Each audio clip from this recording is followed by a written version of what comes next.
다음 주제는 경기도 민생 추경 연이어 불발 사태. 이 주제입니다. 마침 오늘 그 도의원 두 분이 오셨는데 제가 좀 일이 아니네. 본격적으로 오늘 따져보겠습니다. 네. 강 의원님. 네. 추경 예산 하려고 네. 이거 통과시키려고 원포인트 의회를 친 거예요. 네. 네. 이거 하려고. 네. 근데 불발됐어요. 왜 그랬습니까? 죄송합니다. 일단 우선 사과부터 드려야 되는 거고요. 물론 이제 그 협상을 하다 보면 네. 여러 의견 차이도 있고 뭐 차이점도 있는데 네. 이번 같은 경우는 이제 그 기금 네. 일반 전출 문제로 1차 그랬고 2차에는 이제 그 유류비 버스에서 이제 유류비라든가 그 이제 200억의 네. 추가 증액 문제를 가지고 이제 논의가 돼서 그걸 민주당이 요구했죠. 민주당이 그게 이제 우리는 쪽지 형태라고 하는데 사실 이제 김동연 지사가 파업 현장에서 그건 어느 정도 이제 약속이 돼 있던 부분인데 이게 이제 저희도 위원회라든가 네. 아니면 예결위 전체 심의라든가 이렇게 했는데 그 파업 시점이 사실은 이제 상임위가 끝나고 예결위가 시작되는 그런 시점이었어요.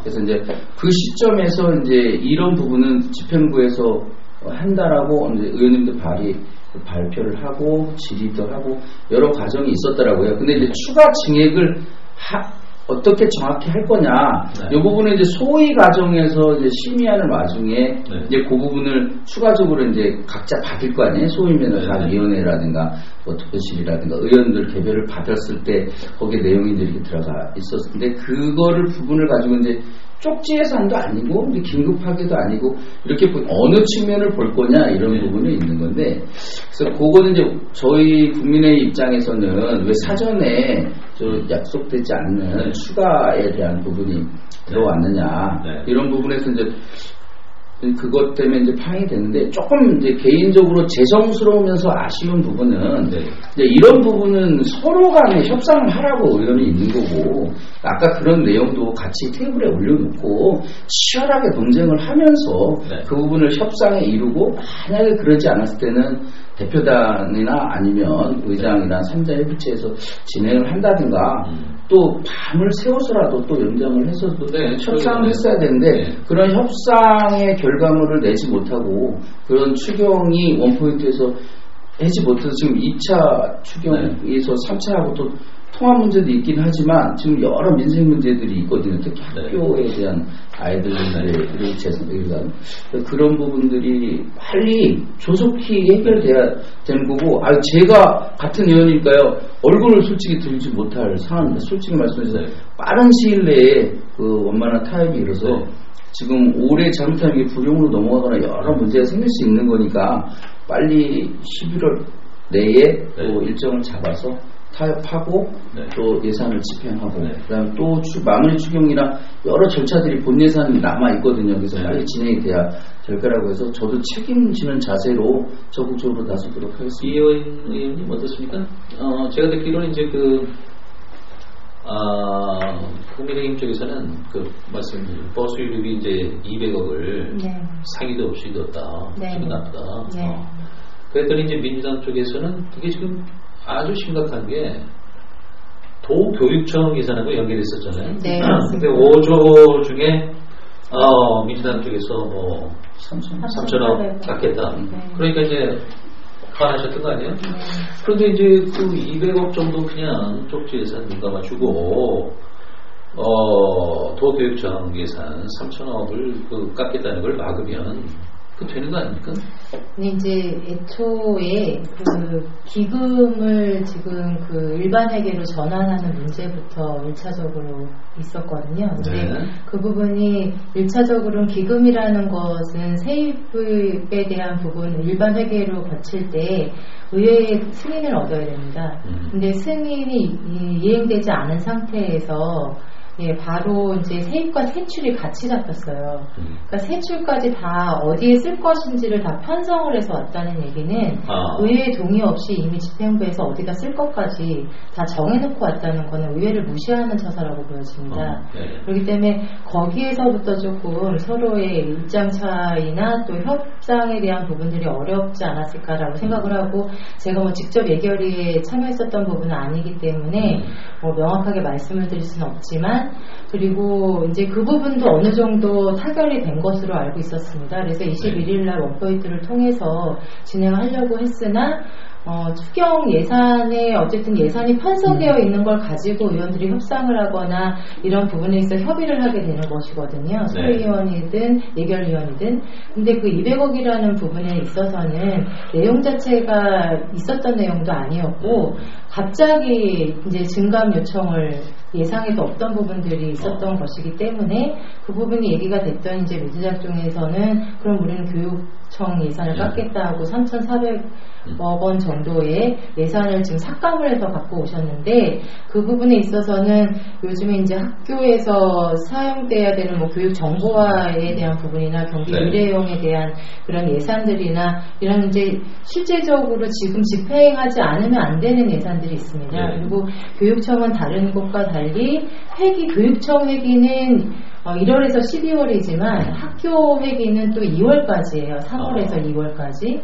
그렇기 때문에 지금 교육청에서 예산을 12월 안에 집행을 해주지 않으면 학교에서는 쓸 수가 없습니다. 그렇기 때문에 이 학생들이 교육을 해야 되는 이런 부분에 대해서 이것을 어떤 협상 안에 대한 부분으로 가지고 얘기를 한다는 것은 조금 이제 무리가 있지 않았나라고 생각을 합니다. 하지만 강성현님도 말씀하셨지만 의원들의 책임은 이런 부분들이 민생위를 돌봐야 되는 책임이, 막중한 책임이 있기 때문에 밤샘을 하서더라도 그런 예결위에서 의원님들이 서로 의견을 나누고 이제 정리를 해야 된다라고 생각을 하고, 근데 이제 문제는 소위원회에서 논의되는 부분들이 예결위까지도 가지 못했다는 거예요. 그런 부분에 있어서는 좀 저희 의원들이 조금 더 좀 세심 있게 살펴봐야 되고 책임감을 가져야 된다고 생각합니다. 중요한 지적인데 지금 도 예산은 6천억이고 교육청 예산이 5조예요. 이 교육청 교육 예산은 정말 신경 쓰셔야 됩니다. 그리고 이제 최대 피해자가 도민들 아니겠어요? 그렇습니다. 경제 활성화라든지 무슨 저진영자 대전 대출이라든지 복지 예산이라든지 이게 다 지금 막힌 거예요. 김 박사님 어떻게 보세요? 이게 지금 뭐 도민들 입장에서 되는 일이 없어요? 그렇죠. 제가 이제 도민 입장으로 봤을 때 최대 피해자가 도민임에도 불구하고 지금 의회에서는 그 예결위 추경안 심의 기간에 국민의힘 같은 경우에는 뭐 1인당 경비 50만 원을 줄여서 강릉시의 직무교육을 다녀왔다. 또 민주당은 제주도로 또 워크숍을 2박 3일 진행을 하면서 70만 원 정도의 경비가 의회에서 지급이 됐다. 뭐 이런 얘기들이 막 떠들거든요. 그래서 저는 이제 의원님들이 계시니까 의원님들이 정말 이 국민을 생각하는 조정을 하시는지 정말 의구심이 들어요. 아까 말씀하신 것처럼 이렇게 피해가 뻔히 오고 교정재산 반납도 해야 되는 일도 생기고 그럼으로써 모든 게 지연되는데 이것들 다 무시하고 타협의 의지가 국민의 입장으로서 봤을 때 과연 이분들이 타협의 의지가 있나? 뭐 이런 생각도 조금 들고요. 서로 이제 양쪽에서 워크숍을 봤으니까. 워크숍도 꼭 좋은 데 가세요. 제주, 강원. 아니, 워크숍도 저희 갔는데, 그거는 뭐 해명이 아니고, 솔직히 이제 요즘에 워크숍 형태도 굉장히 많이 변해서, 솔직히 얘기하면, 오전 가서, 거의 의정 역량 강화에 대한 사실은 강의 받고 거기 관련되는 곳을 가지 우리가 뭐 문화관광 가고 그리고 또 이제 지금 국민의힘 대표위원께서 이게 추경안을 놓고 소통한 적이 없다라고 해서 또 보도자를 한번 내셨어요. 네, 그거에 대한 말씀 잘해주셨는데 아니 도지사님도 언론에 또 얘기를 하셨더라고요. 민생이 불안한데 이걸 이렇게 하시면 되겠냐 뭐 이런 의도로 말씀을 하셨는데 기본적으로 저는 도지사님한테 좀 묻고 싶어요. 이런 부분에 대해서 이렇게 민생을 걱정하시는 분은 그러면 양당 대표 의원들하고 어떤 자리라도 좀 만드셔서 이거 왜 이럽니까? 네. 의회하고 상의를 하셔야 되잖아요. 근데 네. 한 번도 그런 협치의 과정에 대한 부분을 실천적으로 하신 부분이 없습니다. 그리고 지금도 어쨌든 우리가 본회의가 이제 11월 1일부터 또 임시회가 또 시작이 되고 정례가 들어가는데 그러면은 그 전에 이런 지금 2차 추경 불발된 부분에 대해서 마무리를 하셔야 되잖아요. 그래서 그래야 뭐 학교든 민생이든 돌볼 수 있는 부분인데 말로만 언론을 통해서 저희는 듣고 있는 상황이거든요. 도지사님 말씀을. 근데 그런 부분에서 좀 적극적으로 오셔서 뭔가 해결하려고 하시는 의지가 좀 있으셨으면 좋겠고 반대의 입장도 되지 않을까요? 네. 저 국민의 입장으로 우리 도민의 입장으로 봤을 때 네. 도지사가 가서 얘기를 해야지. 그럼 그 말씀드릴게요. 아니 저 말씀드릴게요. 네. 일반에게 전환 문제 아까 말씀하셨잖아요. 네. 그러면 이제 이게 사전 승인 문제도 있는 거고 예산 심의 의결에 대한 부분 전에 이제 그 도지사가 선행적으로 해야 될 부분이 있는 거란 말이에요. 기금을 일반 회계로 전환할 때 이런 부분이고 그러니까 선행적으로 해야 되는 부분인데 안 했다는 부분이니까 우리가 의원님이 지적하시는 거고 아까 또 200억도 마찬가지인 거예요. 버스 파업이 있었을 때 파업 현장에서 이 부분을 우리가 추가적으로 반영해 주겠다. 근데 200억에 대한 부분하고 추가적인 부분이 있으면 그럼 그게 버스 타게 됐으면 양당 간에 집행부에서 얘기를 해주고 이 부분에 대한 건 당위성이 있습니다. 필요성이 있습니다. 이게 그 파업이 타결된 이유라든가 예결위가 거쳤을 때는 집행부에서 그런 노력들을 해줘야 되는 거죠. 그게 의회를 무시하느냐 아니냐를 떠나서 그건 당연한 절차임에도 불구하고 하지 않았다는 부분은 저희가 지적하지 않을 수 없는 거죠.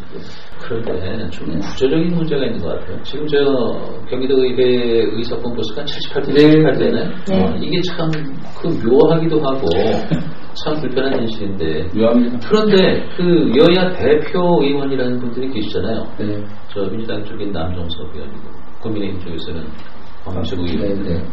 이 두 분들의 협상력이 문제 있는 거 아닌가요? 그걸 저희가 얘기를 해야 되나? 하셔야 돼요.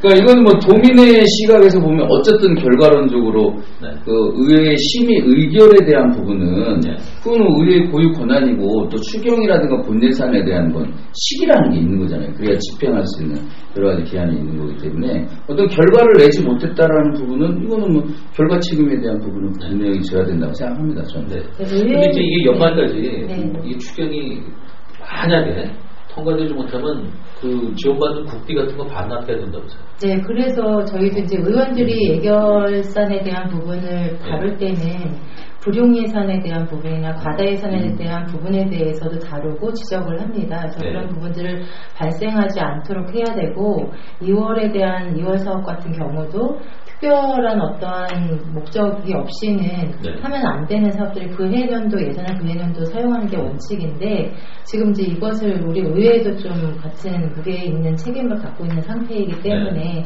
저희도 그런 부분에 있어서 양당 간에 다 노력을 하실 거라고 생각을 하고요. 예. 그리고 기본적으로 저희 도 의회가 있는 것은 집행부에서 일하는 여러 가지를 뭐 못하게 하려고 있는 존재들이 아니라 제대로 사용하게끔 하기 위한 우리가 관리감독 기관이지 않습니까? 그렇기 때문에 이 예산에 대한 부분이 제대로 사용되는지에 대한 거는 확인을 해야 된다고 생각합니다. 그래서 그 기금에서 일반회계로 넘어가는 그 예산들이 세출 예산이 어디에 어떻게 명확하게 쓰여질 것인가에 대한 목적성도 분명히 확인을 해야 되는 것이고 그리고 이 200억이라는 부분들도 증감을 해야 된다고 하면 그 예산이 왜 필요한지에 대한 부분을 충분히 설명을 통해서 이해를 시켜야 된다고 봅니다. 그래서 이거는 양당 간의 그런 부분들에 있어서는 어떤 이제 줄다리기라기보다는 서로 그런 부분에 대해서 다 열어놓고 좀 얘기들을 해서 필요한 부분에 있어서는 어느 정도 조정안을 정해서 좀 진행을 하시는 게 맞지 않나라고 생각합니다. 기대를 갖고 해야죠. 그리고 날짜를 갖고 해야지 이렇게 계속해서 언제 어떻게 해결되는지 모르는 그 불안함은 도민들이 더 큰 거고 또 이 집행을 할 때 직접 그 당사자들 뭐 학교라든가 일반 소상공인 자영업자 이분들은 굉장히 답답한 거거든요. 그러니까 저를 포함해서 제가 누구를 탓하는 입장은 아니고 저를 포함해서 많은 의원들이 빨리 합심해서 결과물을 내는데 당연히 절차와 디데이를 가지고 해야 그 불안감이 있었을 거라고 지금 도 예산 가운데 가장 큰 게 지역화폐하고 저신용자를 위한 대출이더라고요. 이거 지금 다 소상공인 관련된 거거든요.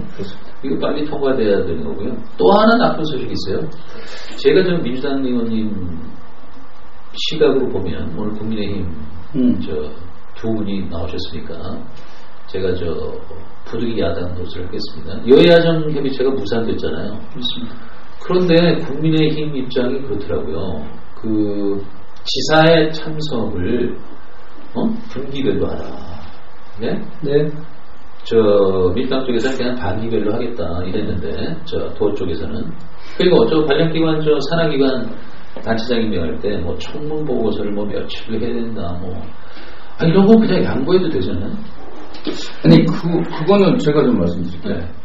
이게 이제 김동연 지사가 내세운 게 이제 기회도 있지만 협치예요. 네. 협치의 가장 중요한 건 소통이거든요. 네. 그럼 소통 중에서 의회와 집행부 간에는 이건 분기별이 아니라 매일 만나도 좋은 거예요. 왜냐하면 도민들을 위한 거고 우리가 의회 예산, 사업, 여러 조직 등하고 집행부하고 긴밀하게 소통해야 되는 거기 때문에 그렇게 하기 위해서 여야정 협치도 만드는 거고 하는 거잖아요. 그러니까 오히려 그런 부분에 대한 횟수 가지고 얘기하고 이게 옳고 그른 걸 얘기할 필요는 없는 거고 여야정 협치를 왜 하느냐? 우리가 협치한다. 그럼 협치는 왜 하는 거냐? 이거 도민을 위한 거고 우리가 모든 부분이 사업에서는 집행부가 사업을 편성하고 집행하고 의회는 심의 의결하잖아요. 이게 한 묶음으로 가서 제도를 정비하는 거잖아요. 그렇기 때문에 여야정 협의체를 우리가 했으면 그런 부분에 대한 협치 정신이고 소통하자. 소통은 자주 하면 좋지 않습니까? 그렇죠? 아까 얘기했는데 청문 보고서에 대한 부분도 우리가 산하기관에 대한 부분도 굉장히 많은 문제점들이 있어요. 근데 거기 산하기관장이 누가 되느냐에 따라서 굉장히 많은 방향이라든가 실행 부분의 차이가 있거든요. 그렇기 때문에 의회에서 집행부를 견제하는 부분에서는 그 부분이 저희 소명이에요. 의원들의 소명이기 때문에 청문 절차도 꼼꼼하게 하고 실행할 때도 꼼꼼하게 하고 그 결과물을 담은 보고서가 이렇게 채택이 제대로 될 때 검증이 제대로 되는 거거든요. 그럼 그 이익은 도민들에게 돌아가는 것이기 때문에 오히려 그런 부분은 더 꼼꼼하게 하는 게 이거는 우리 주장이 나쁘지 않다고 생각합니다. 이 의원님은 어떠세요? 네, 여야정 협의체에 대한 의지가 있느냐 없느냐의 문제인 것 같습니다. 이것이 횟수에 대한 부분보다는 이것이 있다고 하면 반기든 분기든 간에 그 부분에 대한 것은 의지가 있다고 하면 하실 수 있을 것 같고요. 그리고 그런 부분에 있어서도 우리가 이제 말씀 잠깐 나오셨지만 지금도 도지사 캠프의 출신들 중에서 산하기관의 대표성을 갖는 분들이 많이 지금 배치가 되고 있단 말입니다. 근데 그런 부분들이 그 협의체라는 곳에서 얘기가 또 사전에 얘기가 검토도 될 수 있는 거고 지금 얘기 나오는 추경에 대한 불발 문제도 아까 언급되는 부분일 수도 있겠지만 사전에 의회 절차라는 것도 있잖아요. 근데 그 절차는 주민들이나 도민들은 잘 모르십니다. 근데 그 절차가 중요한 것은 그 절차가 있는 이유가 있잖아요. 근데 그런 부분들 또한 이 여야정 협의체에서 그런 부분들이 의견이 나와진다고 하면 조금 더 부드럽게 갈 수 있는 부분들이 많지 않습니까? 근데 충분히 제가 도지사님 입장에서는 이 여야정 협의체를 충분히 본인 입장에서 활용할 수 있는 부분인 건데 그것을 분기 반기가 그렇게 중요한가 저는 그렇게 생각이 들거든요. 이제 앞으로가 중요하죠. 네네. 우선 추경 지금 11월 3일인가요? 그 정례회 건회의가 예정된 걸로 알고 있는데 11월 1일. 네. 1일입니까? 네. 전남 어떻게 보세요? 이번에 됩니까? 돼야 되겠죠. 네. 됩니다. 또 싸우시는 거 아닌가요? 네네. 저희 이제 상임위 들어가기 전까지는 조금 협의를 양당 간에 우리 하셔서 어쨌든 민생에 대한 부분들을 챙기셔야 된다고 생각하고 그렇게 노력하실 것이라고 믿습니다. 방 의원님은 전망 어떻게 보죠? 이건 전망이 아니라 필수라고 생각하고 당연히 이제는 11월 넘으면 행감도 있고 본예산도 있고 그 전에 추경에 대한 거 빨리 마무리돼야 되는 거고 이건 필수적인 부분인 거예요. 이번마저 기회를 놓치면 아까 그런 사태 불용이나 여러 가지 사태들이 벌어지고 있기 때문에 이거는 우리가 반드시 빠른 시일 내에 정상적인 절차를 회복해서 해결해야 되는 이런 거라고 생각합니다. 저도 같이 나서겠습니다. 네, 부탁드리고 기대해 보겠습니다. 네네. 경기도 민생투병 연이어 불발 사태, 토니 후보 7번째 시간 3번째 주제였습니다.